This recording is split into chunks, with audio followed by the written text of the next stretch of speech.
Hi, my name is Sharice Siobhan, and welcome to my channel where I talk about anything and everything, because we're all multifaceted, right? I recently upcycled a t-shirt and I want to show you my process. This is like not at all tutorial. It's just a this is what I did type of video. This is a plain men's tee that I bought. I might change the neckline, I'm not sure. This is a little girl's tee that I saw. I thought it was really cute and liked the design, but obviously it's not my size. But I'm a creative person, so I can make anything work. First, I just had to figure out how much of the design portion of the shirt I would be keeping. I made some marks up and down the shirt to indicate where I'm supposed to be cutting. This shirt is actually inspired by another t-shirt of mine. If I didn't have this t-shirt, I don't know if I would have come up with the idea to put this design onto another shirt. Then it was time to cut it out. Usually I do the marks on the opposite side of where the design is, but the way I plan on sewing this, it won't matter. I'm marking out how I'm going to fold this down. I remember at this point that I really did need to flip it over, so I put my thing down, flip it and reverse it. I'm almost certain Rachel Maxey made this exact same joke in a sewing video, but I had to do it. Now I'm marking the back of the shirt exactly like I did the front of the shirt. This is when I first realized I didn't need all that space on the bottom of the design pattern. All of these edges need to get folded down so the edges of the shirt design will be nice and neat. I ironed it down to keep it in place and make it more crisp. In the spirit of things being crisp, let's get rid of some of this fabric. Cutting the corners will make sewing the rectangle down easier and neater. I made the bottom of this way too long, so let's get rid of some of that. And look at how smooth those edges are. I'm now pinning the edges down to get ready for the next step. Once that's done, I'll preview my work. All right, everything is pinned in place. Something feels slightly off, but I can't put my finger on it, but I'm just gonna proceed. It's hand sewing time. That color match though. Next, I cut the neckline that was a little too tight. I have other plans for the neckline anyway. Now I'm just doing some measurements for what will end up being the new neckline. In my sewing videos that'll be coming in the future, you'll see me doing this method often. This is how I make a trim for like necklines and sleeves. It's super simple, but we'll come back to that later. I was in my hotel in this clip. I had gone to see ITZY. That was such a fun concert.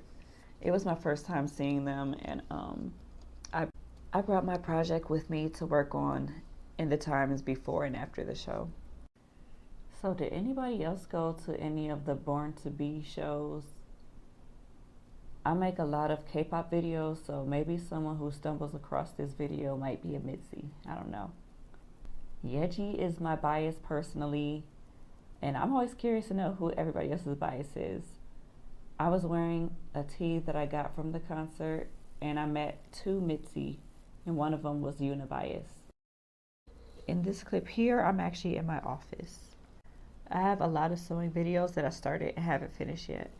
So like in the beginning of this video, they were filmed in my kitchen with the white countertop background, but they end up here in my office.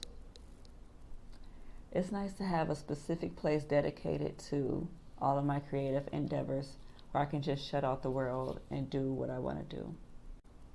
Here I am pinning down the neckline that I'm making for this.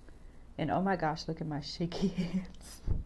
My hands are so shaky. I remember this day I had some coffee and ooh, it did something to me that doesn't usually happen. I'm realizing I didn't show this on the video, but I took that strip, I folded it in half on those lines and then folded it in half again. And that's where I'm getting this strip from on the top. Sewing down the neckline was unexpectedly the most tedious part. It was really thick from all the layers of fabric, and it was really difficult to get the needle through all the layers. This was the perfect time for me to just zone out and listen to some true crime podcasts. And here's how it turned out. I am so happy with it. It's very me. The only thing I don't like is the neckline. At some point in this process, the neckline got really wonky. It went from being evenly folded to whatever this is. But, I mean, it's tolerable. And when I post my sewing videos in the future, you'll see this is like the worst neckline I've done. Usually they turn out a lot better than this. But, again, I still like how it turned out. And if it ever does get to bothering me, I can go back in and fix it. Alright, you have made it all the way to the end of this video. You didn't even have to. I like that about you.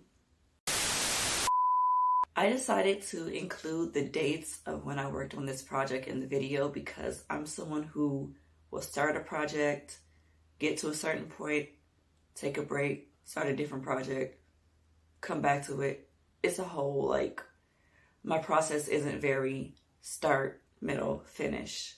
So I think there's a lot of people who are creative who are not very organized, and a lot of people who suffer from productivity issues. And I just want to put the dates in there to kind of motivate people that even if you're not someone who can start, finish, you could still at some point complete your project. So yeah, that's how I did it. There's going to be a lot of videos like that where I might have started something a totally different year than when I finished it. Toodles.